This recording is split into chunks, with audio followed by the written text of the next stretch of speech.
Пробишти Пикратово повеќе не сакаат геопарк на нивна територија. Заштитата на Лесново во прашање ги доведува рудникот и хидросистемот. Имено, прогласувањето на Лесново за геопарк и негово ставање под заштита на УНЕСКО ја блокира можноста за идни истражувања за рудни наоѓалишта, но и втората и третата фаза од изградбата на хидросистемот Злетовица.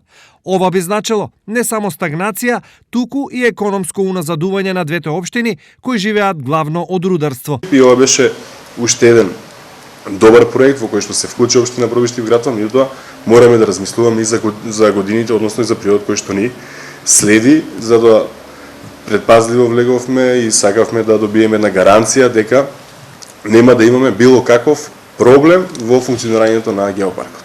За намерата да кренат раце од геопаркот, Анастасов ги информирал сите градоначалници од регионот, но конечна одлука за тоа дали истокот ќе се откаже од геопарк или не, се уште не е донесена. Сакаме да ги видиме контурите на оваа студија, што значи тоа да биде образложено целото како проект, како концепт, за да потоа донесеме одлука. Заради тоа јас претходно не би давал одлуки, заради тоа што очекувам на наредната седница да добиеме подетални информации и доколку се избегнати тие зони, доколку не прави штета на постоечките објекти, капацитети кои што се изградени, токму тогаш ние ќе можеме да размислуваме и за носење на позитивна одлука. Инаку, идејата за прогласување на Лесново за геопарк е подржана и логистички и финансиски со 200.000 франци од Швајцарската агенција за развој на туризмот и природното богатство.